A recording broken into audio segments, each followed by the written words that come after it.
ভালো আছো। আমাদের চারপাশে প্রতিদিন পদার্থের বিভিন্ন পরিবর্তন ঘটে যাওয়া দেখতে পাই। এদের মধ্যে কিছু পরিবর্তন ভৌত বা ফিজিক্যাল চেঞ্জ এবং কিছু পরিবর্তন রাসায়নিক বা কেমিক্যাল চেঞ্জ। আজকে আমরা পদার্থের এই দুই ধরনের পরিবর্তন, বিক্রিয়ার দিকের উপর আর তাপের উপর ভিত্তি করে রাসায়নিক বিক্রিয়ার শ্রেণীবিভাগ সম্পর্কে জানব। চলো শুরু করা যাক। আমরা সবাই কম বেশি আইসক্রিম খেতে পছন্দ করি। আইসক্রিম কেনার সময় তা বরফ হয়ে থাকে আর কিছু সময় পর তা গলতে শুরু করে। আইসক্রিমের এই বরফ থেকে গলে তরল হয়ে যাওয়াটাই হলো এর ভৌত পরিবর্তন। অর্থাৎ শুধু বাহ্যিক অবস্থা পরিবর্তন হলে তাকে পদার্থের ভৌত পরিবর্তন বলে। আর একটু ডিটেইলসে বললে, যদি কোনো পদার্থের রাসায়নিক গঠনের কোনো পরিবর্তন না হয়ে শুধু বাহ্যিক অবস্থার পরিবর্তন হয় তাকে ভৌত পরিবর্তন বলে। আমাদের সবার বাসায় গ্যাসের চুলা কিংবা মাটির চুলায় রান্না করা হয়।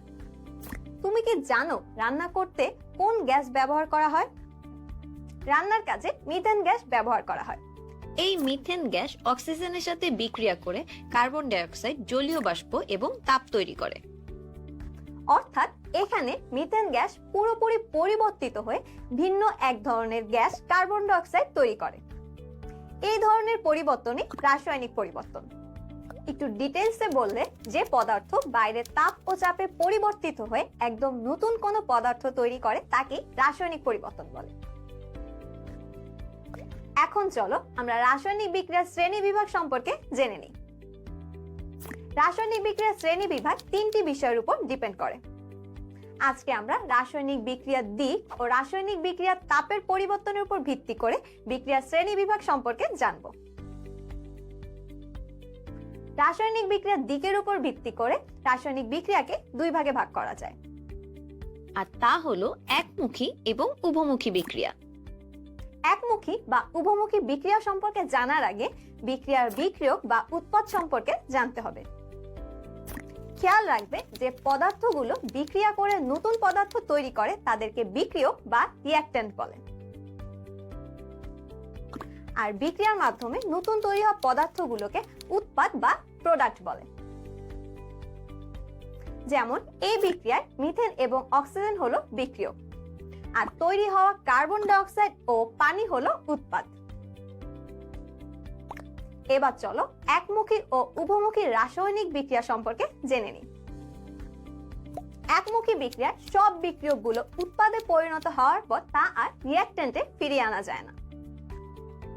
যেমন বাতাসে অক্সিজেনের সাথে কার্বন পরমাণু বিক্রিয়ায় কার্বন ডাই অক্সাইড গ্যাস তৈরি হয়, তবে কার্বন ডাই অক্সাইড ভেঙে আবার কার্বন এবং অক্সিজেন তৈরি হয় না। অন্যদিকে উভমুখী বিক্রিয়া আমরা উল্টো ঘটনাটা দেখতে পাই। এই বিক্রিয়াতে বিক্রিয়ক উৎপাদ পরিবর্তন হবার পরেও উৎপাদ আবার বিক্রিয়কে পরিবর্তন হতে পারে। উভমুখী বিক্রিয়ার এই উদাহরণটি খেয়াল করো। হাইড্রোজেনের সাথে আয়োডিন বিক্রিয়া করে হাইড্রোজেন আয়োডাইড তৈরি করে। আবার বিপরীতভাবে হাইড্রোজেন আয়োডাইড ভেঙে হাইড্রোজেন ও আয়োডিন তৈরি হয়। কিন্তু একটি শর্ত হলো যে বিক্রিয়াটি অবশ্যই মুখ বন্ধ কন্টেইনারে হতে হবে, না হলে উৎপাদ পুড়ে যাবে। ফলে বিক্রিয়াটি আর উভমুখী হবে না। আশা করি এই পর্যন্ত ভালোভাবে বুঝতে পেরেছো। এখন তাপের পরিবর্তনের উপর ভিত্তি করে রাসায়নিক বিক্রিয়া শ্রেণীবিভাগ নিয়ে জানার আগে আমাদের বিক্রিয়ার তাপ সম্পর্কে জানতে হবে। কোনো বিক্রিয়ায় যে পরিমাণ তাপ আদান প্রদান হয় তাকে ওই বিক্রিয়ার বিক্রিয়ার তাপ বলে। একে ডেল এইচ দিয়ে প্রকাশ করা হয়। মনে রাখবে, ডেল এইচ এর মান হলো বিক্রিয়কগুলোর বন্ধন ভাঙার শক্তি ও উৎপাদগুলোর বন্ধন গড়ার শক্তির পার্থক্য।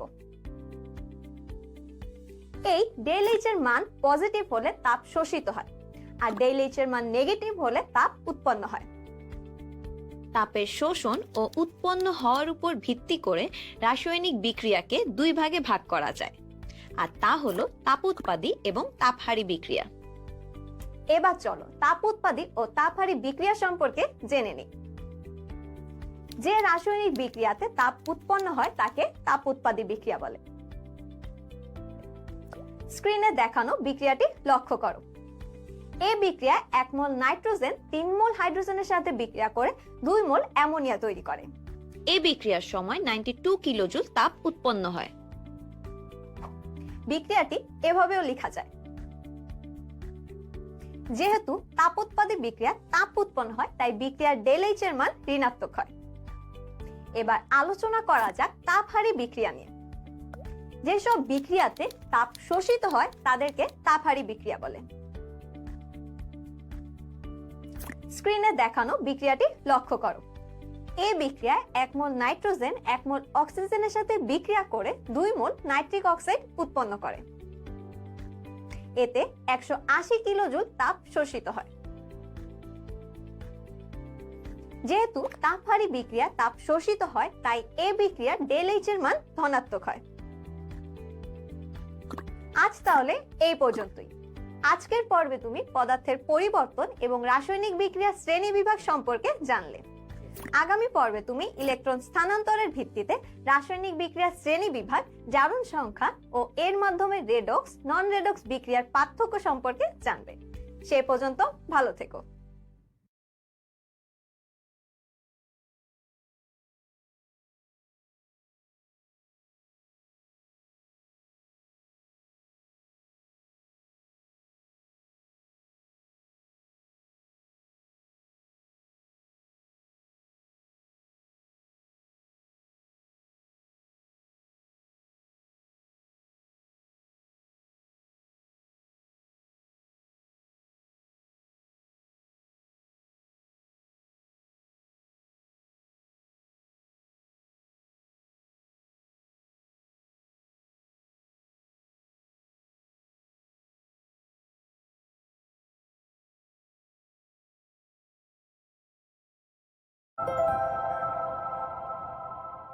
হ্যালো স্টুডেন্ট, আশা করি ভালো আছো। গত পর্বে তুমি পদার্থের পরিবর্তন, বিক্রিয়ার দিক ও তাপের পরিবর্তনের উপর ভিত্তি করে রাসায়নিক বিক্রিয়ার শ্রেণীবিভাগ সম্পর্কে জেনেছো। আজকের পর্বে আমরা ইলেকট্রন স্থানান্তরের উপর ভিত্তি করে বিক্রিয়ার প্রকারভেদ সম্পর্কে শিখব। ইলেকট্রন স্থানান্তরের উপর ভিত্তি করে বিক্রিয়া দুই প্রকার, রেডক্স বিক্রিয়া ও নন রেডক্স বিক্রিয়া। আজকে আমরা শুধু রেডক্স বিক্রিয়া সম্পর্কে জানব। চলো শুরু করি। একটি গল্পের মাধ্যমে রেডক্স বা জারণ বিজারণ বিক্রিয়া বোঝা শুরু করি। ধরো নীলা ও ইতি একদিন বই কিনতে গেল। বই কেনার পর ইতি দেখলো সে ভুল করে বাসায় টাকা ফেলে এসেছে। ইতি চিন্তিত হয়ে পড়লে নীলা তার বান্ধবী ইতিকে একদমই চিন্তা করতে মানা করলো, আর নীলা ইতিকে বই কেনার জন্য টাকা দিয়ে সাহায্য করলো। সকল বিপদে যেমন বন্ধুর সাহায্য পাওয়া যায়, তেমনি রসায়নে এরকম বন্ধু আছে যারা সব সময় হাত বাড়ায়। সাহায্য করার মতো এমন ঘটনাকে রসায়নের জারণ বিজারণ বা রেডক্স বিক্রিয়া বলা হয়। রেডক্স হলো একটি ইংরেজি শব্দ। দুইটি ইংরেজি শব্দ রিডাকশনের রেড এবং অক্সিডেশনের অক্স নিয়ে তৈরি হয়েছে রেডক্স। এই রিডাকশন মানে হলো বিজারণ এবং অক্সিডেশন মানে হলো জারণ, আর তাই রেডক্স অর্থ জারণ বিজারণ। তাহলে আমরা রেডক্স বিক্রিয়ার সংজ্ঞা দিতে পারি এভাবে। কোনটি জারণ বিক্রিয়া আর কোনটি বিজারণ বিক্রিয়া তা নিয়ে আমরা অনেকেই কনফিউজড হয়ে যাই। চলো এখন এই কনফিউশন দূর করে ফেলি আর এদের সম্পর্কে জেনে নিই। প্রথমেই মনে রাখবে জারণ মানে হচ্ছে ছাড়ন, অর্থাৎ যে বিক্রিয়ায় ইলেকট্রন ছেড়ে দেওয়া হয় তাকে জারণ বিক্রিয়া বলে। তাহলে জারণ বিক্রিয়ার সাথে উপরের গল্পে নীলা ইতিকে যে সাহায্য করেছিল তার মিল খুঁজে পাওয়া যায়। এখানে ইলেকট্রন ত্যাগ বা জারণ বিক্রিয়ার ফলে ধনাত্মক আয়ন বা ক্যাটায়ন তৈরি হয়েছে। এবার বলো তো তাহলে বিজারণ বিক্রিয়া কাকে বলে? যেহেতু বিজারণ বিক্রিয়া হলো জারণ বিক্রিয়ার বিপরীত এবং জারণ মানে হচ্ছে ছাড়ন, তাহলে আমরা বুঝতেই পারছি বিজারণ মানে হচ্ছে গ্রহণ। অর্থাৎ যে বিক্রিয়া ইলেকট্রন গ্রহণ করে তাকে বিজারণ বিক্রিয়া বলে। তাহলে বিজারণ বিক্রিয়ার সাথে ইতি নীলা থেকে যে সাহায্য নিয়েছিল তার মিল পাওয়া যায়। এখানে ইলেকট্রন গ্রহণের ফলে ঋণাত্মক আয়ন বা অ্যানায়ন তৈরি হয়েছে। তাহলে দেখা যাচ্ছে জারণ বিজারণ বিক্রিয়ার জারণের সময় একটি বিক্রিয়ক ইলেকট্রন ছেড়ে দেয়, ফলে ক্যাটায়ন তৈরি হয়। আর বিজারণ বিক্রিয়ায় ছেড়ে দেওয়া ইলেকট্রনটি অন্য বিক্রিয়ক গ্রহণ করে অ্যানায়ন উৎপন্ন হয়। এবার চলো জারক ও বিজারক পদার্থ সম্পর্কে জেনে নেওয়া যাক। খেয়াল রাখবে, জারক ও বিজারক পদার্থ জারণ ও বিজারণের উল্টো হয়, অর্থাৎ জারকের বিজারণ হয় আর বিজারকের জারণ হয়। তাহলে যে সকল বিক্রিয়ক ইলেকট্রন ছেড়ে দেয় তাদেরকে বিজারক পদার্থ বলে, আর যে সকল বিক্রিয়ক ইলেকট্রন গ্রহণ করে তাদেরকে জারক পদার্থ বলে। জারণ, বিজারণ, জারক ও বিজারক পদার্থ মনে রাখার জন্য এটি আরেকবার ভালো করে দেখে নাও। চলো এবার জারণ বিজারণ বিক্রিয়ার একটি উদাহরণ দেখে আসি। এখানে আমরা দেখতে পাচ্ছি সোডিয়াম ও ক্লোরিন মিলে সোডিয়াম ক্লোরাইড তৈরি হয়েছে। সোডিয়াম ও ক্লোরিনের ইলেকট্রন বিন্যাস দেখা যায় এমন। আমরা জানি শেষ কক্ষপথের ইলেকট্রন সংখ্যা 8 হলে পরমাণুগুলো স্থিতিশীলতা অর্জন করে। তাই এখানে সোডিয়াম পরমাণু একটি ইলেকট্রন ছেড়ে দিয়ে ধনাত্মক সোডিয়াম আয়নে পরিণত হয়েছে। আমরা জানি জারণ মানে ছাড়ন, তার মানে এখানে জারণ বিক্রিয়া হয়েছে। আর সোডিয়াম পরমাণু দুটি হওয়ায় 2 দিয়ে গুণ হয়েছে। আর যেহেতু এখানে সোডিয়াম ইলেকট্রন ত্যাগ করেছে, তাই সোডিয়াম হলো বিজারক।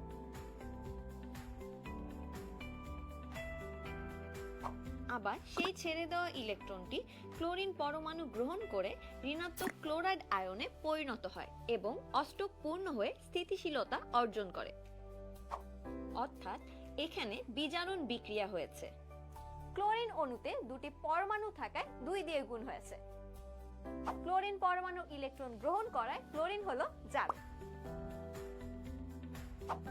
এভাবেই এই ধনাত্মক সোডিয়াম আয়ন ও ঋণাত্মক ক্লোরাইড আয়ন মিলে তৈরি হয়েছে সোডিয়াম ক্লোরাইড যৌগ। জারণ ও বিজারণের বিক্রিয়া আশা করি ভালোভাবে বুঝতে পেরেছো। চলো এবার এদের মধ্যে পার্থক্যগুলো দেখে নেওয়া যাক। স্ক্রিন পজ করে এদের মধ্যে বেসিক পার্থক্যগুলো খাতায় নোট করে নাও, পরীক্ষার জন্য এটি গুরুত্বপূর্ণ। আজ তাহলে এই পর্যন্তই। আজ আমরা ইলেকট্রন স্থানান্তরের উপর ভিত্তি করে বিক্রিয়ার প্রকারভেদ ও রেডক্স বিক্রিয়া কি তা জেনেছি। আগামী পর্বে তুমি জারণ সংখ্যা ও এর মাধ্যমে জারণ বিজারণ বিক্রিয়া চেনার উপায় সম্পর্কে জানবে। দেখা হবে সেই পর্বে।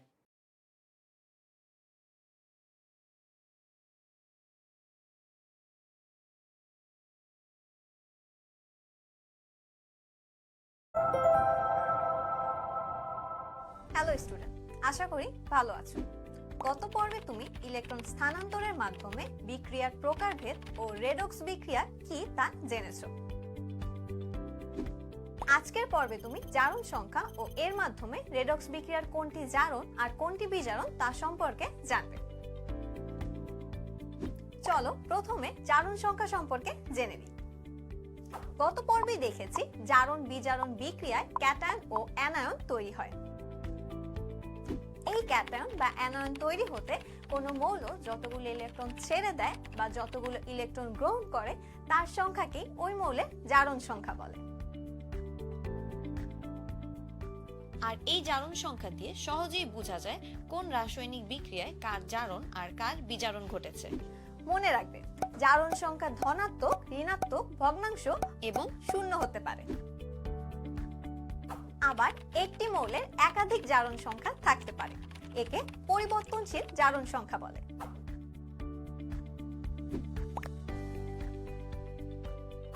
কিছু নির্দিষ্ট মৌলের জারণ সংখ্যা মনে রাখলে খুব সহজেই কোনো যৌগে একটি মৌলের অজানা জারণ সংখ্যা বের করা যায়। একই সাথে জারণ সংখ্যা রিলেটেড কিছু ইনফরমেশন আমাদের জেনে রাখা জরুরি। চলো আগে এগুলো জেনে নিই।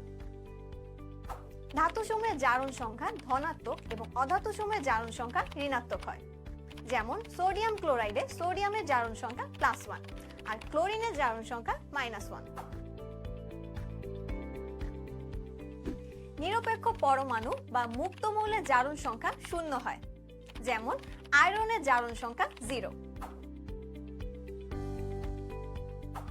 নিরপেক্ষ যৌগে পরমাণু সমূহের মোট জারণ সংখ্যা 0 হয়, যেমন পানি।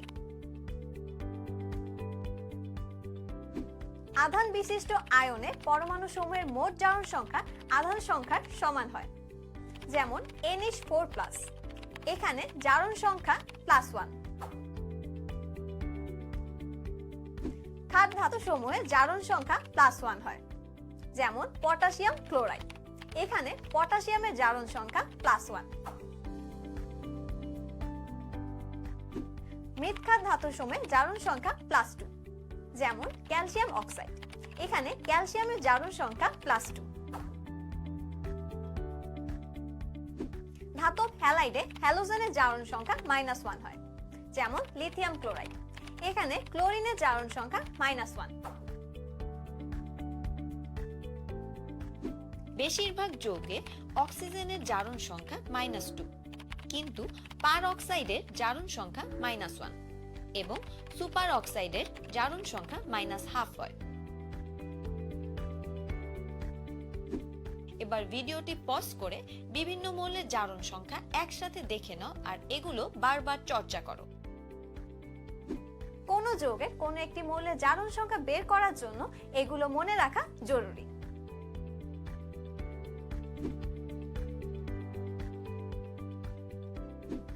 এবার জানা মৌলের জারণ সংখ্যার সাহায্যে কোনো মৌলের অজানা জারণ সংখ্যা সহজে কিভাবে নির্ণয় করব তা শিখে নিই। চলো পটাশিয়াম পারম্যাঙ্গানেট যৌগটিতে ম্যাঙ্গানিজের জারণ সংখ্যা বের করে ফেলি। আমরা জানি একটি যৌগে মোট জারণ সংখ্যা 0 হয়। যৌগটিতে পটাশিয়াম গ্রুপ 1 এর মৌল হয় এর জারণ সংখ্যা +1 এবং অক্সিজেনের জারণ সংখ্যা -2। যৌগের মোট জারণ সংখ্যা 0 ধরে এই মানগুলো বসিয়ে ক্যালকুলেশনের মাধ্যমে ম্যাঙ্গানিজের জারণ সংখ্যা পাই +7। এখন চলো আয়নের ক্ষেত্রে কোনো মৌলের জারণ সংখ্যা বের করার কৌশল শিখে ফেলি। এখানে আধানের চার সংখ্যা -1 বলে সমান চিহ্নের পর -1 বসিয়ে ম্যাঙ্গানিজের জারণ সংখ্যা পাচ্ছি +7।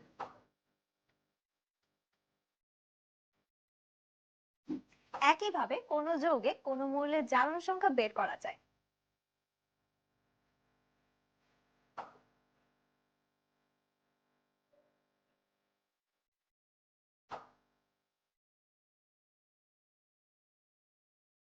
এবার চলো জারণ সংখ্যার মাধ্যমে রেডক্স বিক্রিয়া জারণ ও বিজারণ বিক্রিয়া কিভাবে চেনা যায় তা জেনে নিই।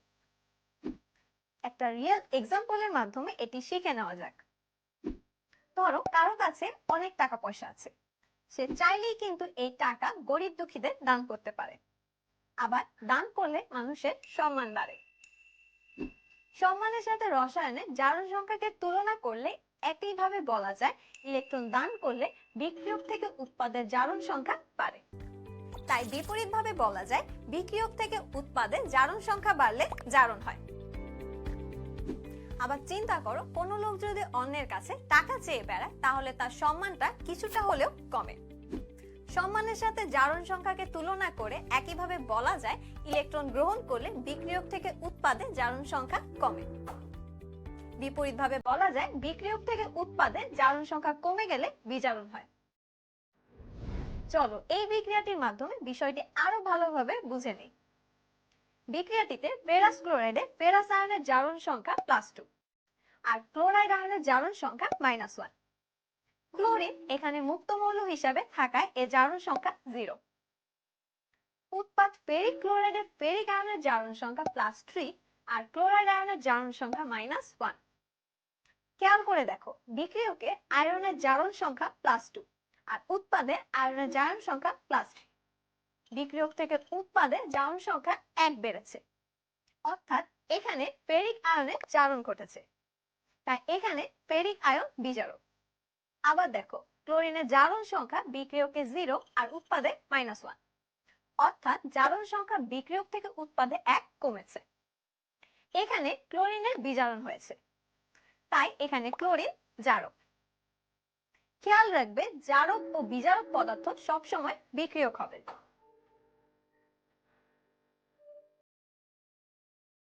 একইভাবে জারণ সংখ্যার মাধ্যমে আমরা যে কোনো রেডক্স বিক্রিয়া জারণ ও বিজারণ বিক্রিয়া শনাক্ত করতে পারি।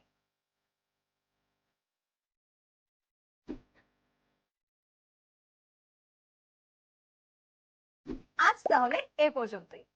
আজকের পর্বে আমরা জারণ সংখ্যা ও এর মাধ্যমে রেডক্স বিক্রিয়া জারণ বিজারণ বিক্রিয়া চেনা শিখলাম। আগামী পর্বে আমরা শিখব কিছু রেডক্স বিক্রিয়া সম্পর্কে। সে পর্যন্ত ভালো থেকো।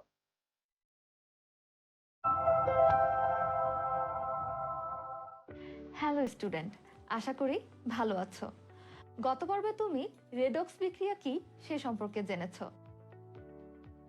আজকের পর্বে আমরা শিখব বিভিন্ন ধরনের রেডক্স বিক্রিয়া সম্পর্কে। চলো শুরু করা যাক। তুমি শিখেছো ইলেকট্রনের স্থানান্তরের মাধ্যমে যে বিক্রিয়াগুলো হয়ে থাকে সে সব বিক্রিয়াকেই রেডক্স বা জারণ বিজারণ বিক্রিয়া বলে। আর ইলেকট্রনের স্থানান্তরের মাধ্যমে এই 4 ধরনের বিক্রিয়াও হয়ে থাকে, তাই এরাও এক ধরনের জারণ বিজারণ বিক্রিয়া। চলো তাহলে আজকে এই বিক্রিয়াগুলো সম্পর্কে জেনে নেই।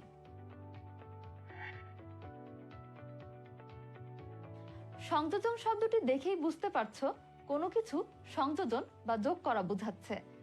যেমন এখানে দেখতে পাচ্ছ এ ও বি মিলে একটি নতুন বস্তু সি তৈরি হয়েছে। ঠিক তেমনি 2 বা তার বেশি যৌগ বা মৌল যুক্ত হয়ে নতুন যৌগ তৈরি হলে সেই বিক্রিয়াকে সংযোজন বিক্রিয়া বলে। যেমন ক্যালসিয়াম অক্সাইড ও কার্বন ডাই অক্সাইড বিক্রিয়া করে ক্যালসিয়াম কার্বনেট তৈরি করে। এখানে দুটি যৌগ মিলে একটি নতুন যৌগ ক্যালসিয়াম কার্বনেট তৈরি হয়েছে, তাই এটি একটি সংযোজন বিক্রিয়া। মনে রাখবে, সংযোজন বিক্রিয়ায় বিক্রিয়কগুলি মৌলিক পদার্থ হলে তাকে সংশ্লেষণ বিক্রিয়া বলে। আর তুমি আগেই জেনে এসেছো যে পদার্থ একটি মাত্র উপাদান দিয়ে তৈরি তাদেরকে মৌলিক পদার্থ বলে। যেমন সোডিয়াম ও ক্লোরিন বিক্রিয়া করে সোডিয়াম ক্লোরাইড উৎপন্ন করে। এখানে বিক্রিয়ক সোডিয়াম ও ক্লোরিন মৌলিক পদার্থ, তাই এই সংযোজন বিক্রিয়াকে সংশ্লেষণ বিক্রিয়া বলে। তাহলে আমরা বলতে পারি সকল সংশ্লেষণ বিক্রিয়াই সংযোজন বিক্রিয়া, কিন্তু সকল সংযোজন বিক্রিয়া সংশ্লেষণ বিক্রিয়া নয়। মনে রাখবে, সংযোজন বিক্রিয়ায় বিক্রিয়ক হিসেবে মৌলিক ও যৌগিক দুটি পদার্থই অংশগ্রহণ করে এবং সংশ্লেষণ বিক্রিয়ায় শুধু মৌলিক পদার্থ অংশগ্রহণ করে। চলো এবার একসাথে এদের দুটি উদাহরণ দেখে নেই। এখানে ক্যালসিয়াম অক্সাইড ও কার্বন ডাই অক্সাইড বিক্রিয়া করে ক্যালসিয়াম কার্বনেট তৈরি করে। আবার এই বিক্রিয়ায় হাইড্রোজেন ও অক্সিজেন বিক্রিয়া করে পানি তৈরি করে। এখানে ক্যালসিয়াম অক্সাইড ও কার্বন ডাই অক্সাইড যৌগিক পদার্থ হওয়ায় এই বিক্রিয়া শুধু সংযোজন বিক্রিয়া, কিন্তু সংশ্লেষণ বিক্রিয়া নয়। অপরদিকে হাইড্রোজেন ও অক্সিজেন মৌলিক পদার্থ হওয়ায় এই বিক্রিয়া সংযোজন ও সংশ্লেষণ উভয় বিক্রিয়া। এবার নিশ্চয়ই তুমি বের করতে পারবে কোনটি সংযোজন বিক্রিয়া আর কোনটি সংশ্লেষণ বিক্রিয়া।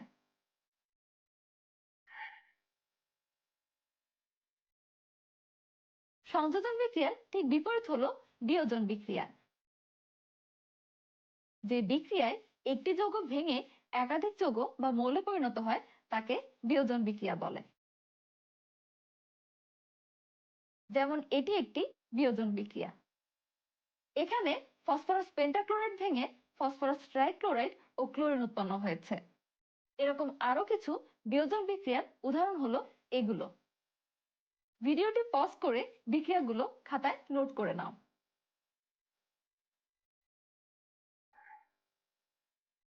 ধরো তুমি আর তোমার একটি বন্ধু একটি বেঞ্চে একসাথে বসে আছো এবং তার পাশের বেঞ্চে তোমার আরেকটি বন্ধু একা বসে আছে। এখন তোমার পাশের বেঞ্চে বসে থাকা দ্বিতীয় বন্ধু এসে তোমার পাশে বসতে চাইলে তোমার পাশে বসে থাকা বন্ধুটি উঠে গিয়ে পাশের বেঞ্চে চলে গেল। এখানে তোমার দ্বিতীয় বন্ধুটি তোমার প্রথম বন্ধুর জায়গায় রিপ্লেস বা প্রতিস্থাপিত হলো। ঠিক এরকমই যে বিক্রিয়ায় কোনো যৌগের একটি মৌল বা যৌগমূলককে অপর কোনো মৌল বা যৌগমূলক দিয়ে প্রতিস্থাপন করে নতুন যৌগ উৎপন্ন করে সেই বিক্রিয়াকে প্রতিস্থাপন বিক্রিয়া বলে। যেমন জিঙ্ক সালফিউরিক অ্যাসিডের সাথে বিক্রিয়া করে জিঙ্ক সালফেট ও হাইড্রোজেন গ্যাস উৎপন্ন করে। বিক্রিয়ায় অধিক সক্রিয় জিঙ্ক ধাতু কম সক্রিয় হাইড্রোজেনকে প্রতিস্থাপন করে। নরমালি অধিক সক্রিয় মৌল বা মূলক দিয়ে কম সক্রিয় মৌল বা মূলক প্রতিস্থাপিত হয়। প্রতিস্থাপন বিক্রিয়ার আরো কিছু উদাহরণ হলো এগুলো। স্ক্রিন পজ করে বিক্রিয়াগুলো নোট করে নাও।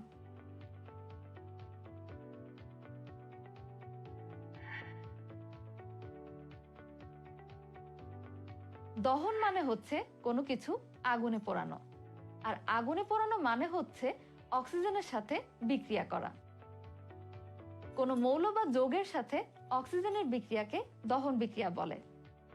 এ বিক্রিয়ায় তাপ ও শক্তি উৎপন্ন হয়। যেমন মিথেন গ্যাস বা প্রাকৃতিক গ্যাস পুড়িয়ে রান্না করার ক্ষেত্রে মিথেন অক্সিজেনের সাথে বিক্রিয়া করে দহন বিক্রিয়া ঘটায়। এই বিক্রিয়াগুলো একমুখী হয়ে থাকে। মনে রাখবে, কোনো মৌলকে দহন করলে তাদের অক্সাইড পাওয়া যায়। যেমন এখানে ম্যাগনেসিয়াম হাইড্রোজেন ও সালফার অক্সিজেনের সাথে বিক্রিয়া করে তাদের অক্সাইড উৎপন্ন করেছে।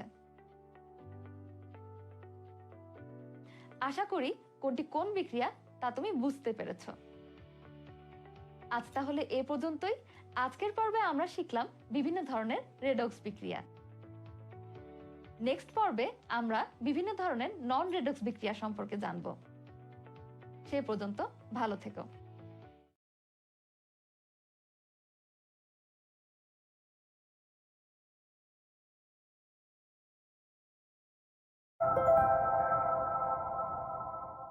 আসসালামু আলাইকুম প্রিয় শিক্ষার্থী বন্ধুরা, আবার চলে আসলাম কিছু সমস্যা সমাধান নিয়ে। তো আজকে আমরা তোমার বইয়ের চ্যাপ্টার 7-এর কিছু সমস্যার সমাধান করব। এটা মূলত একটা গাণিতিক কোনো সমস্যা না, এটা মূলত হলো কিছু থিওরিটিক্যাল পার্টের সমস্যা নিয়ে আলোচনা। তো আমরা আজকে যেসব বিষয় নিয়ে আলোচনা করব সেটার মধ্যে হচ্ছে জারণ বিজারণ, জারক বিজারক এবং জারণ বিজারণ যে একটা যুগপৎ বিক্রিয়া, এইসব নিয়ে আমরা আলোচনা করব। আচ্ছা, তো প্রথমে একটু এটা সম্পর্কে ব্রিফলি আইডিয়া দেওয়ার তোমাদের চেষ্টা করি। সেটা আসলে কি জারণ কি জিনিস? জারণ হচ্ছে সহজ করে আমরা ছাড়ন, যে কোনো একটি পরমাণু যদি একটি ইলেকট্রন ছেড়ে দেয় সেটা হচ্ছে তোমার জারণ, এবং যদি সেই ইলেকট্রনটি অন্য একটি পরমাণু গ্রহণ করে তাহলে সেটা হচ্ছে তোমার বিজারণ।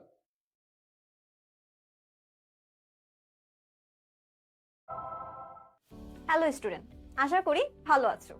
গত পর্বে তুমি বিভিন্ন ধরনের নন রেডক্স বিক্রিয়া সম্পর্কে জেনেছো। কিছু বিশেষ বিক্রিয়া আছে যেগুলো রেডক্স বা নন রেডক্স বিক্রিয়ার মধ্যে পড়ে না। আজকের পর্বে তুমি এমন কয়েকটি বিশেষ ধরনের রাসায়নিক বিক্রিয়া সম্পর্কে জানবে।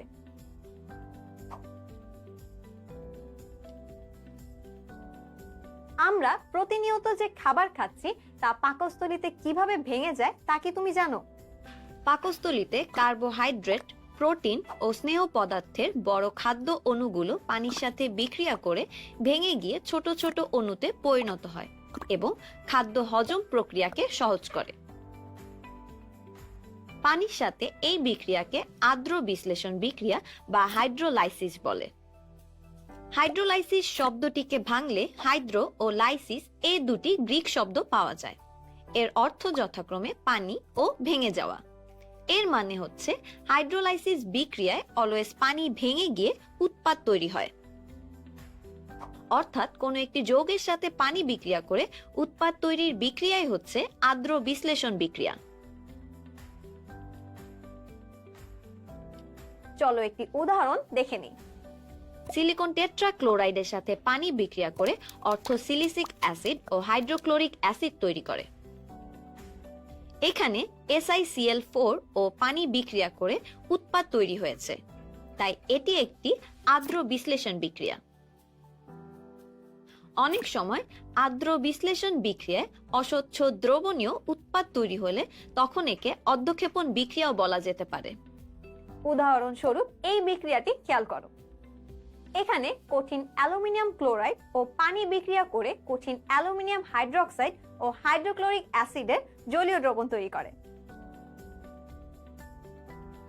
এই কঠিন অ্যালুমিনিয়াম হাইড্রোক্সাইড পানিতে অদ্রবণীয়, তাই এই বিক্রিয়া আর্দ্র বিশ্লেষণ হলেও একে অর্ধক্ষেপণ বিক্রিয়াও বলা যায়। কেলাস বা ক্রিস্টাল তৈরি করার জন্য আয়নিক যৌগগুলো এক বা একাধিক পানির অণুর সাথে যুক্ত হয়। পানির অণুর সাথে যুক্ত হয়ে কেলাস তৈরির এই বিক্রিয়াকে পানি যোজন বিক্রিয়া বলে। যে পানির অণুগুলো যুক্ত হয় তাদেরকে কেলাস পানি বলে। যেমন কপার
যেমন কপার সালফেটের সাথে 5 অণু পানি যুক্ত হয়ে পেন্টাহাইড্রেট কপার সালফেট তৈরি করে।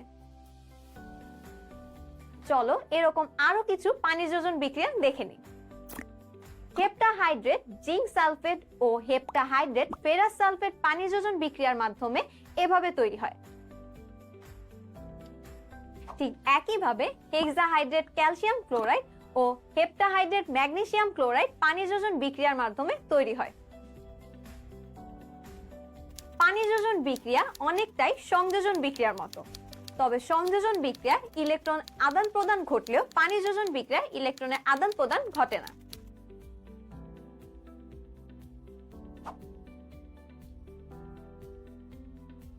আমরা সবাই কম বেশি স্মার্টফোন ইউজ করি। তুমি নিশ্চয়ই খেয়াল করে থাকবে বর্তমানে বিভিন্ন স্মার্টফোনের ডিজাইন এবং আউটলুক একবারে একই রকম থাকলেও কোনোটির র্যাম ও ইন্টারনাল স্টোরেজ কম, আবার কোনোটির র্যাম ও ইন্টারনাল স্টোরেজ বেশি থাকে।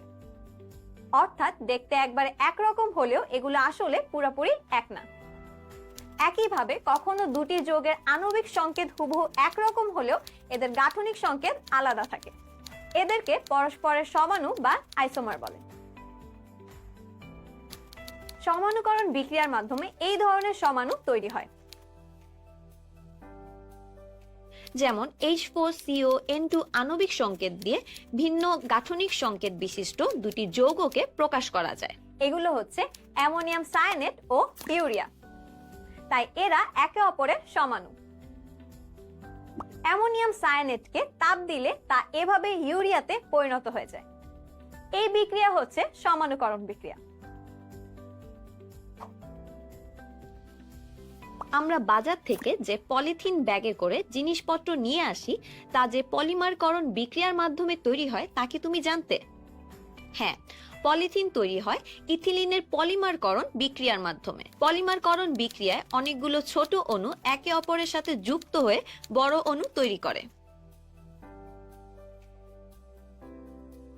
এই বিক্রিয়ায় ক্ষুদ্র ক্ষুদ্র অণুগুলোকে মনোমার বলে।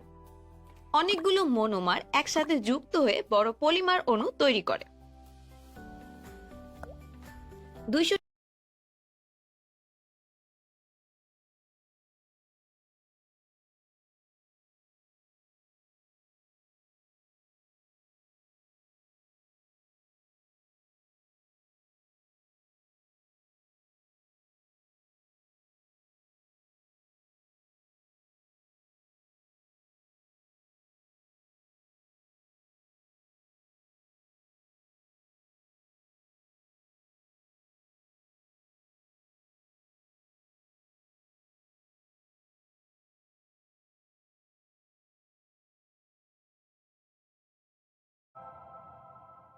200তোমার চারপাশে তাকালেই হাজারো ধরনের রাসায়নিক বিক্রিয়ার নমুনা দেখতে পারবে, কারণ এই পৃথিবী পুরোটাই একটা মস্ত বড় কেমিস্ট্রি ল্যাব, যেখানে প্রতি মুহূর্তেই প্রকৃতি ও জীবদেহে অনেক অনেক রাসায়নিক বিক্রিয়া ঘটে যাচ্ছে। এই বিক্রিয়াগুলো আমরা অনেক সময় অনুধাবন করতে পারি না বলে এর গুরুত্ব বুঝতে পারি না। তাই চলো বাস্তব ক্ষেত্রে ঘটা কিছু রাসায়নিক বিক্রিয়ার নমুনা দেখে নেই। গত পর্বে তুমি কিছু বিশেষ ধরনের রাসায়নিক বিক্রিয়া সম্পর্কে জেনেছ। আজকের পর্বে তুমি বাস্তব ক্ষেত্রে সংঘটিত কিছু রাসায়নিক বিক্রিয়া এবং কিছু ক্ষতিকর বিক্রিয়া রোধ করার উপায় সম্পর্কে জানবে। সূর্যের আলো ইউজ করে উদ্ভিদ কার্বন ডাই অক্সাইড ও পানিকে কনভার্ট করে গ্লুকোজ ও অক্সিজেন তৈরি করে। উদ্ভিদের খাদ্য তৈরির এই প্রসেসটি একটি রাসায়নিক বিক্রিয়া যা সালোক সংশ্লেষণ বা ফটোসিনথেসিস নামে পরিচিতি।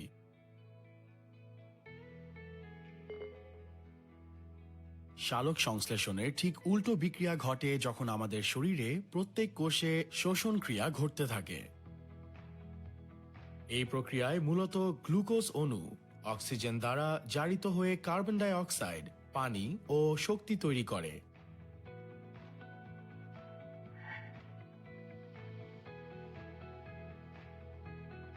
আমাদের শরীরে ভিটামিন ডি তৈরির সবচেয়ে ভালো উৎস হচ্ছে সূর্যের আলো। সূর্যের আলোর আল্ট্রাভায়োলেট বি রশ্মি ত্বকে থাকা কোলেস্টেরলকে ভেঙে ত্বকে ভিটামিন ডি তৈরি করে। এখানেও রাসায়নিক বিক্রিয়া ঘটে।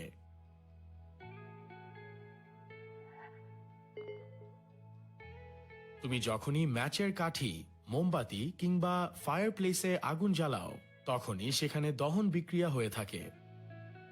যে কোনো জ্বালানি দ্রব্যকে পোড়ালে তা বাতাসের অক্সিজেনের সাথে বিক্রিয়া করে কার্বন ডাই অক্সাইড, জলীয় বাষ্প ও এনার্জি তৈরি করে। যেমন মিথেনকে পোড়ালে তা বাতাসের অক্সিজেনের সাথে বিক্রিয়া করে CO2, জলীয় বাষ্প ও তাপ শক্তি তৈরি করে।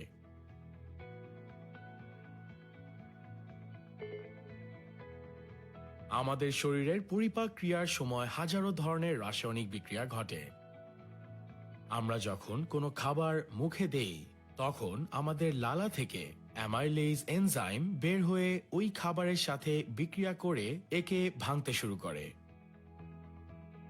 পাকস্থলীতে তৈরি হওয়া হাইড্রোক্লোরিক অ্যাসিড একে আরো ছোট ছোট অংশে ভেঙে ফেলে এবং প্রোটিন ও ফ্যাট জাতীয় খাবার বিভিন্ন এনজাইমের সাথে বিক্রিয়ার ফলে ভেঙে যায়। আবার পাকস্থলীতে HCl বেশি হয়ে গেলে অ্যাসিডিটি হয় এবং আমরা তা প্রশমিত করার জন্য অ্যান্টাসিড খাই।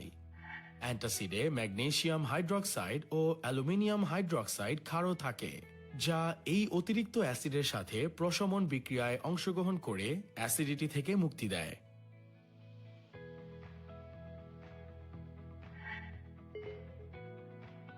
তুমি নিশ্চয়ই কেক বেক করতে দেখেছো। কেক বেক করলে তা কেন ফুলে ওঠে তা কি তুমি জানো? কেক বানানোর সময় অন্যান্য উপাদানের সাথে বেকিং সোডা এবং ভিনেগার ইউজ করা হয়। এই বেকিং সোডা এবং ভিনেগারের বিক্রিয়ায় কার্বন ডাই অক্সাইড তৈরি হয়। এই প্রসেসে তৈরি হওয়া CO2 ট্র্যাপড অবস্থায় থাকে এবং কেক বেক করার পর তা ফুলে ওঠে।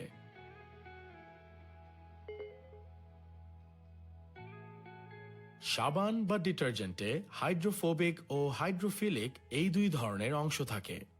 হাইড্রোফোবিক মানে হচ্ছে পানিকে ভয় পায়, ঠিক উল্টোভাবে হাইড্রোফিলিক অর্থ হচ্ছে পানিকে পছন্দ করে। হাইড্রোফোবিক অংশটি পানিকে আকর্ষণ না করে তেল বা চর্বিকে আকর্ষণ করে। অপরদিকে হাইড্রোফিলিক অংশটি পানিকে আকর্ষণ করে পানিতে দ্রবণীয় এবং স্বতঃস্ফূর্তভাবে পানির সাথে বিক্রিয়ায় অংশগ্রহণ করে। যখন অপরিষ্কার কাপড়ে ডিটারজেন্ট ইউজ করা হয় তখন এই হাইড্রোফোবিক অংশটি ময়লা বা তেল চর্বির সাথে যুক্ত হয়। পানি যোগ করা হলে তা তেল চর্বি সহ পানির সাথে ধুয়ে চলে যায়। আমরা যে কোনো ধরনের রান্না করলেও বিভিন্ন রকম রাসায়নিক বিক্রিয়া হয়ে থাকে, কারণ তাপ দিলে খাদ্যদ্রব্যের রাসায়নিক পরিবর্তন হয়। যেমন ডিম রান্না করলে এর মধ্যে রাসায়নিক বিক্রিয়া হয়। তাপের প্রভাবে ডিমের সাদা অংশ বা প্রোটিনের পলিমারকরণ বিক্রিয়া ঘটে। কুসুমের মধ্যে থাকা হাইড্রোজেন ও সালফার বিক্রিয়া করে হাইড্রোজেন সালফাইড গ্যাস তৈরি করে। লোহার তৈরি বিভিন্ন জিনিসপত্র বাতাসে মুক্ত অবস্থায় রেখে দিলে এদের উপর মরিচা নামক এরকম আবরণ পড়তে হয়তো দেখেছ। এখানে আয়রন বাতাসের অক্সিজেন ও জলীয় বাষ্পের সাথে বিক্রিয়া করে আর্দ্র ফেরিক অক্সাইড বা মরিচা তৈরি করে।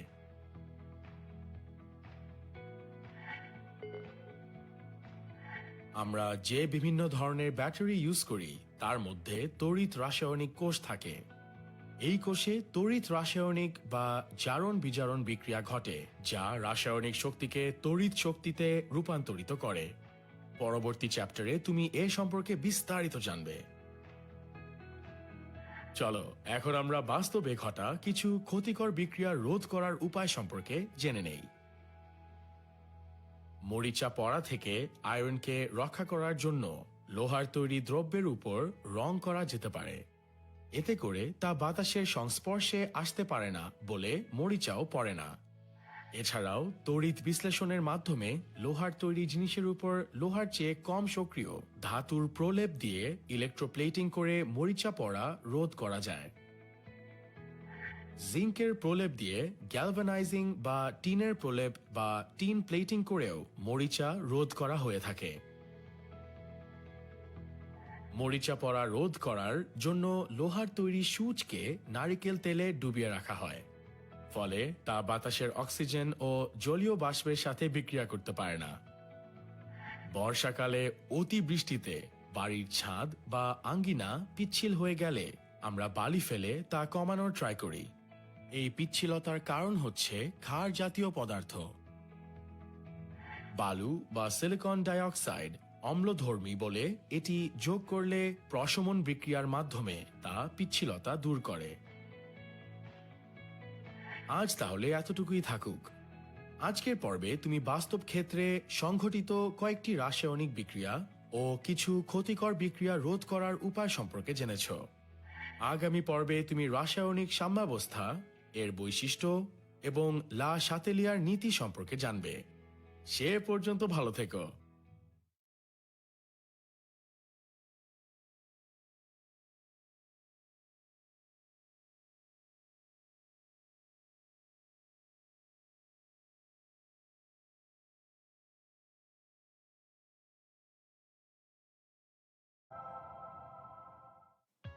গত পর্বে তুমি শিখেছ বাস্তব রাসায়নিক বিক্রিয়া ও এদের রোধ করার উপায় সম্পর্কে। আজকের পর্বে আমরা শিখব রাসায়নিক সাম্যাবস্থা, রাসায়নিক সাম্যাবস্থার বৈশিষ্ট্য এবং লা শাতেলিয়ার নীতি সম্পর্কে। তুমি নিশ্চয়ই এতদিনে বুঝে গিয়েছ আমাদের আশেপাশে সব সময়ই কোনো না কোনো বিক্রিয়া চলতে থাকে। লোহার মরিচা পড়ার প্রক্রিয়া মনে আছে? আচ্ছা, মরিচা কিভাবে পড়ছে তা কি তুমি কখনো ধাপে ধাপে দেখেছো? আমি শিওর তুমি দেখোনি, কারণ এই প্রসেস এতটাই স্লো যে মরিচা পড়ার আগ পর্যন্ত আমরা টেরই পাই না যে এখানে বিক্রিয়াটি হয়েছে। আবার ডিম পোচ করতে দেখেছো নিশ্চয়ই। ডিমকে কড়াইয়ে দিলে দ্রুত পোচ হয়ে যায়। তাহলে দেখতেই পারছো কিছু বিক্রিয়া খুব স্লো হয়, আবার কিছু বিক্রিয়া খুব দ্রুত হয়। এই দ্রুত কিংবা স্লো রাসায়নিক বিক্রিয়ার জন্য আমাদের জানতে হবে বিক্রিয়ার হার নিয়ে। বিক্রিয়ার হারের সংজ্ঞা দেয়া যায় এভাবে: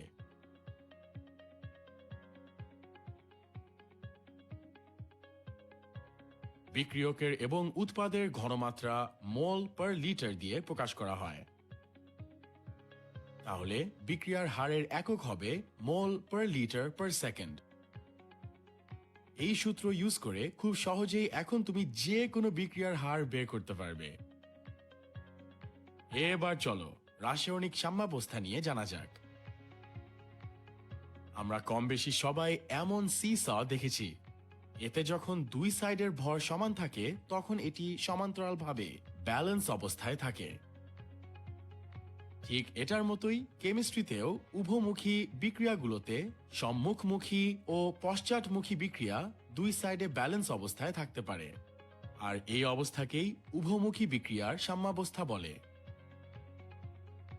যেমন আমরা যখন শুরুতে শপিং মলে জিনিসপত্র কিনতে যাই তখন শুরুতে আমাদের কাছে টাকার পরিমাণ বেশি থাকে, কিন্তু কেনাকাটা করার সাথে সাথে টাকার পরিমাণ কমতে থাকে এবং জিনিসপত্রের পরিমাণ বাড়তে থাকে। একইভাবে উভমুখী বিক্রিয়াতে বিক্রিয়ার শুরুতে বিক্রিয়কের পরিমাণ বেশি থাকে, কিন্তু আস্তে আস্তে বিক্রিয়কের পরিমাণ কমতে থাকে এবং উৎপাদের পরিমাণ বাড়তে থাকে। আর যখন এই উভমুখী বিক্রিয়ার সম্মুখমুখী ও পশ্চাৎমুখী বিক্রিয়ার হার সমান হয় তখন তাকে রাসায়নিক সাম্যাবস্থা বলে। এখানে এক্স অক্ষ বরাবর সময় এবং ওয়াই অক্ষ বরাবর বিক্রিয়ার হার দেখানো হয়েছে, যেখানে উপরের এই রেখাটি দিয়ে সম্মুখ বিক্রিয়ার বেগ এবং নিচের এই রেখাটি দিয়ে বিপরীত বিক্রিয়ার বেগ বোঝানো হয়েছে। যখন এই সম্মুখ বিক্রিয়ার বেগ ও বিপরীত বিক্রিয়ার বেগ সমান হয়ে যায় তখনই বিক্রিয়াটি সাম্যাবস্থায় এসে পড়ে। চলো এবার নাইট্রোজেন ও অক্সিজেন থেকে অ্যামোনিয়া তৈরির উদাহরণ দিয়ে বিষয়টি বুঝে নেওয়া যাক। নাইট্রোজেন ও অক্সিজেন থেকে অ্যামোনিয়া তৈরির সময় প্রথমে এতে বিক্রিয়ক অর্থাৎ নাইট্রোজেন ও অক্সিজেনের পরিমাণ বেশি থাকে, যার ফলে শুরুতে বিক্রিয়াটিতে সম্মুখমুখী বিক্রিয়ার হার বেশি এবং পশ্চাৎমুখী বিক্রিয়ার হার কম থাকে। কিন্তু আস্তে আস্তে যত বেশি উৎপাদ অর্থাৎ অ্যামোনিয়া তৈরি হতে থাকে এর পশ্চাৎমুখী বিক্রিয়ার হার বাড়তে থাকে এবং সম্মুখমুখী বিক্রিয়ার হার কমতে থাকে। এভাবে একটা সময় বিক্রিয়ক ও উৎপাদের পরিমাণ সমান হয়ে সম্মুখমুখী ও পশ্চাৎমুখী বিক্রিয়ার হার সমান হয়ে যায়, আর তখন এই অবস্থাকে ওই বিক্রিয়াটির সাম্যাবস্থা বলে। সাম্যাবস্থায় বিক্রিয়া স্থির আছে বলে মনে হয়। আসলে কি তাই? চলো বিষয়টি সহজভাবে বুঝে নেই। ধরো দুইটি টিম একটি দড়ি ধরে টানছে। একটা সময় যখন দুই পাশের টিমের শক্তি সমান হয়ে যাবে তখন দেখা যাবে দড়িটি ডানে বা বামে সরছে না, কারণ তখন দুইটি টিমই সমান হারে শক্তি প্রয়োগ করছে, যার জন্য আপাতভাবে এটি স্থির মনে হলেও তা কিন্তু স্থির নয়। একইভাবে উভমুখী বিক্রিয়ার সাম্যাবস্থায় সম্মুখমুখী ও পশ্চাৎমুখী দুই পাশেই সমান হারে আগাতে থাকে বলে আপাত দৃষ্টিতে তখন বিক্রিয়া স্থির মনে হলেও আসলে এটি গতিশীল। এবার একটি পরীক্ষার মাধ্যমে এটি দেখে নেওয়া যাক। Ag+ দ্রবণে Fe2+ দ্রবণ যোগ করলে বিক্রিয়কগুলো বিক্রিয়া করে ধাতব সিলভার এবং Fe3+ আয়নের দ্রবণ তৈরি করে। অন্যদিকে Ag ও Fe3+ পশ্চাৎমুখী বিক্রিয়া করে দ্রবণীয় Ag+ ও Fe2+ আয়ন উৎপন্ন করে সাম্যাবস্থা সৃষ্টি করে।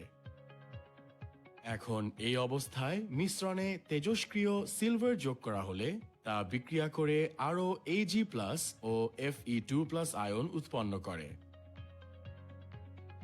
এবং কিছুক্ষণ পরেই বিক্রিয়ার উৎপাদে তেজস্ক্রিয় Ag+ আয়নের উপস্থিতি প্রমাণ পাওয়া যায়। এ থেকে প্রমাণিত হয় সাম্যাবস্থা সৃষ্টির পরও উভমুখী বিক্রিয়া সমান হারে দুই পাশেই চলতে থাকে।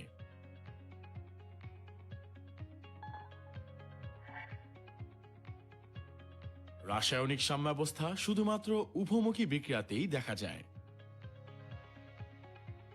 সাম্যাবস্থায় আপাত দৃষ্টিতে বিক্রিয়া বন্ধ বলে মনে হলেও এটি গতিশীল। উভমুখী বিক্রিয়া যে কোনো দিক হতে শুরু করা হোক না কেন, সবসময় একই অবস্থানে সাম্যাবস্থায় পরিণত হবে। এই সকল বিক্রিয়ায় রাসায়নিক সাম্যাবস্থা শুধুমাত্র বন্ধ পাত্রেই হয়ে থাকে। কোনো বিক্রিয়া একবার সাম্যাবস্থায় পৌঁছালে তা চিরকাল একই অবস্থায় থাকবে যদি বাইরে থেকে অবস্থার কোনো পরিবর্তন করানো না হয়। রাসায়নিক সাম্যাবস্থার উপর নিয়ামকের কোনো প্রভাব নেই। নিয়ামক শুধু দ্রুত সাম্যাবস্থায় পৌঁছাতে সাহায্য করে।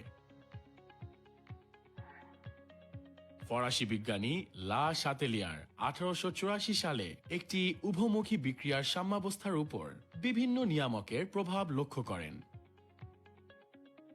তিনি দেখেন কোন উভমুখী বিক্রিয়ায় বিক্রিয়ক ও উৎপাদ সমান হয়ে সাম্যাবস্থায় আসার পর ওই অবস্থায় কোনো নিয়ামকের পরিবর্তন করা হলে এর অবস্থান পরিবর্তন হয়। আর এই নিয়ামকগুলো হলো তাপমাত্রা, চাপ ও ঘনমাত্রা। এই অনুসারে তিনি বলেন কোনো উভমুখী বিক্রিয়া সাম্যাবস্থায় থাকাকালে যদি ওই অবস্থার একটি নিয়ামক যেমন তাপমাত্রা, চাপ বা ঘনমাত্রার পরিবর্তন করলে সাম্যাবস্থা এমনভাবে পরিবর্তিত হয় যে নিয়ামক পরিবর্তনের ফলাফল প্রশমিত হয়। অর্থাৎ তাপমাত্রা, চাপ বা ঘনমাত্রা পরিবর্তন হলে সম্মুখ বা পশ্চাৎ বিক্রিয়ার হার বেড়ে যায় বা কমে যায়। আজ তাহলে এ পর্যন্তই। আজকের পর্বে আমরা জানলাম রাসায়নিক সাম্যাবস্থা কি, এর বৈশিষ্ট্য এবং লা শাতেলিয়ার নীতি সম্পর্কে। আগামী পর্বে আমরা শিখব রাসায়নিক সাম্যাবস্থায় বিভিন্ন নিয়ামক তাপ, ঘনমাত্রা ও চাপের প্রভাব সম্পর্কে। দেখা হবে সেই পর্বে। গত পর্বে তুমি শিখেছ রাসায়নিক সাম্যাবস্থা এবং লা শাতেলিয়ার নীতি সম্পর্কে। আজকের পর্বে আমরা শিখব সাম্যাবস্থায় তাপ, চাপ এবং ঘনমাত্রার প্রভাব সম্পর্কে। ধরো একটি চলন্ত সিঁড়ি উপর থেকে নিচে নামছে, কিন্তু তুমি ওই সিঁড়ি দিয়ে উপরে উঠছ, তাহলে কিন্তু তোমার অবস্থার কোনো পরিবর্তন হবে না, আর ওই অবস্থাটাই হবে তোমার সাম্যাবস্থা। তোমরা ইতিমধ্যেই জেনেছ রাসায়নিক বিক্রিয়ার ক্ষেত্রেও সাম্যাবস্থা দেখা যায়, এবং এটাও জেনেছ রাসায়নিক সাম্যাবস্থায় কিছু নিয়ামক কাজ করে। এই নিয়ামকগুলো হলো তাপমাত্রা, ঘনমাত্রা ও চাপ। এই নিয়ামকের প্রভাব নিয়ে বিজ্ঞানী লা শাতেলিয়ার একটি নীতি দিয়েছিলেন। চলো তাহলে প্রথমে তাপমাত্রার প্রভাবে সাম্যাবস্থা কিভাবে পরিবর্তন হয় তা জেনে নেই।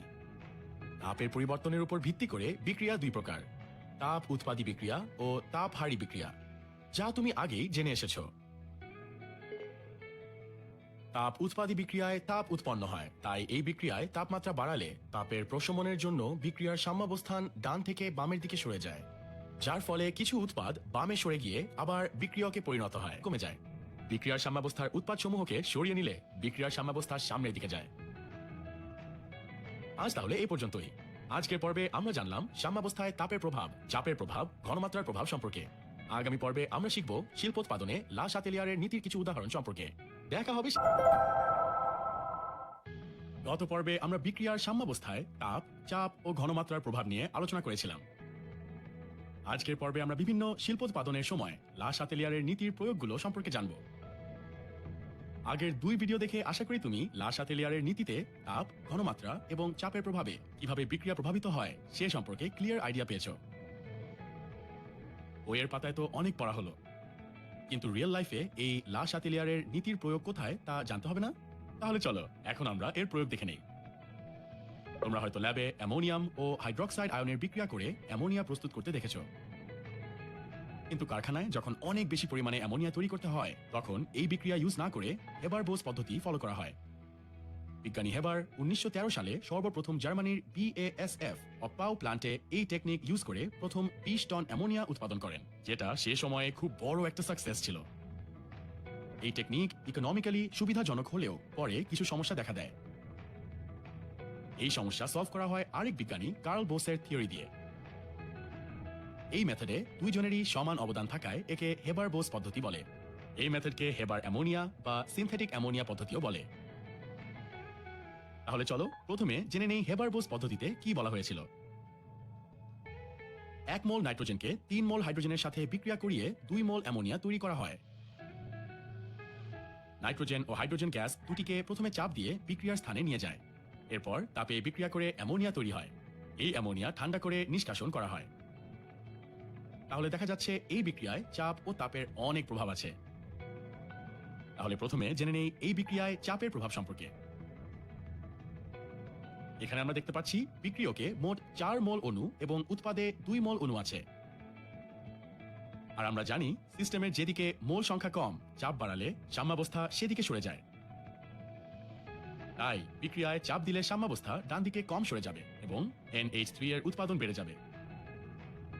এক্সপেরিমেন্ট করে দেখা গিয়েছে এই বিক্রিয়া ঘটানোর জন্য 200 to 300 ATM চাপ লাগবে।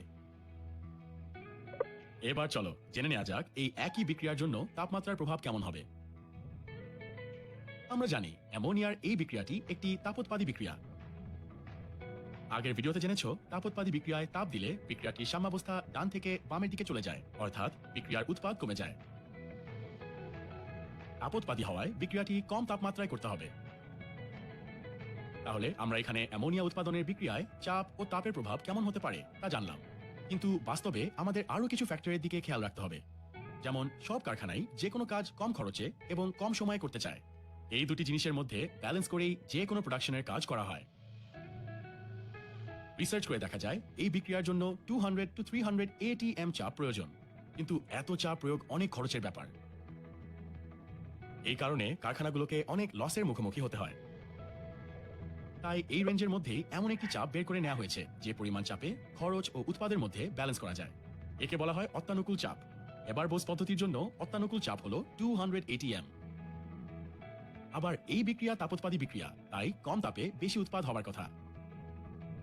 কিন্তু বাস্তবে কম তাপের জন্য বিক্রিয়ার গতিও অনেক কমে যায়, ফলে উৎপাদ কমে যেতে পারে। এই জন্য চাপের মতোই তাপমাত্রার জন্য একটি অত্যানুকূল তাপমাত্রা সেট করে দেওয়া হয়েছে। হেবার-বোস পদ্ধতির জন্য অত্যানুকূল তাপমাত্রা 400 ডিগ্রি সেলসিয়াস। এছাড়া যে কোনো শিল্পোৎপাদনেই বিভিন্ন প্রভাবক ব্যবহার করা হয় যাতে বিক্রিয়ার গতি বৃদ্ধি পায়। এই বিক্রিয়ায় আয়রন প্রভাবক হিসাবে ব্যবহার করা হয়। আর এভাবেই লা শাতেলিয়ারের নীতির সাহায্য নিয়ে হেবার-বোস পদ্ধতিকে শিল্পোৎপাদনে ব্যবহার করা হয়। তোমরা হেবার-বোস পদ্ধতি ক্লিয়ারলি বুঝে থাকলে সালফিউরিক অ্যাসিডের শিল্পোৎপাদনের সময় সালফার ডাইঅক্সাইডের জারণের বিক্রিয়ার ক্ষেত্রেও তাপ ও চাপের প্রভাবটি বুঝতে পারবে খুব সহজেই। সালফিউরিক অ্যাসিড উৎপন্ন হবার এক পর্যায়ে গ্যাসীয় সালফার ডাইঅক্সাইড এই বিক্রিয়ার মাধ্যমে গ্যাসীয় সালফার ট্রাইঅক্সাইড উৎপন্ন করে। এই বিক্রিয়ার লক্ষণীয় দিকগুলো হলো এগুলো। যেহেতু এই বিক্রিয়া তাপোৎপাদী বিক্রিয়া, তাই লা শাতেলিয়ারের নীতি অনুযায়ী নিম্ন তাপমাত্রায় বেশি উৎপাদ হবার কথা। কিন্তু বাস্তবে তাপ কমালে এই বিক্রিয়ার গতি কমে যায়। তাই এই জারণ বিক্রিয়ার জন্যও প্রভাবক ভ্যানাডিয়াম পেন্টা অক্সাইড ব্যবহার করা হয় এবং অত্যানুকূল তাপমাত্রা 400 to 500 ডিগ্রি সেলসিয়াস নির্ধারণ করে দেওয়া আছে। এছাড়াও অক্সিজেন খুব সহজেই পাওয়া যায় বলে এই বিক্রিয়ার সময় বেশি পরিমাণে অক্সিজেন দেওয়া হয়, যেন বেশি পরিমাণে সালফার ডাইঅক্সাইড জারিত হয়। মোল সংখ্যার দিকে লক্ষ্য করলে দেখতে পারবে এখানে বিক্রিয়কের পরিমাণ 3 মোল হলেও উৎপাদে 2 মোল, অর্থাৎ মোল সংখ্যা কমেছে। লা শাতেলিয়ারের নীতি অনুযায়ী মোল সংখ্যা কমে যাওয়ায় এই বিক্রিয়ার চাপের পরিমাণ বাড়ালে সালফার ট্রাইঅক্সাইডের পরিমাণ বাড়বে। কিন্তু এই বিক্রিয়ায় 1.7 ATM চাপে 99.5% সালফার ডাইঅক্সাইডের জারণ হয়ে যায়, তাই এক্সট্রা চাপ দিতে হয় না। সালফিউরিক অ্যাসিডের শিল্পোৎপাদনের সময় এই ফ্যাক্টরগুলো কাজে লাগালে কারখানাগুলো সহজেই ব্যবসায়িক দিক থেকে লাভবান হতে পারবে। এবার ভিডিওটি পজ করে মনে রাখার সুবিধার্থে এই পয়েন্টগুলো খাতায় নোট করে নিতে পারো। আজ তাহলে এই পর্যন্তই। আজ তুমি বিভিন্ন শিল্পোৎপাদনের সময় লা শাতেলিয়ারের নীতির প্রয়োগগুলো সম্পর্কে জেনেছো। আগামী পর্বে আবার দেখা হবে এই অধ্যায়ের প্রবলেম সলভিং ভিডিওতে। সেই পর্যন্ত ভালো থেকো।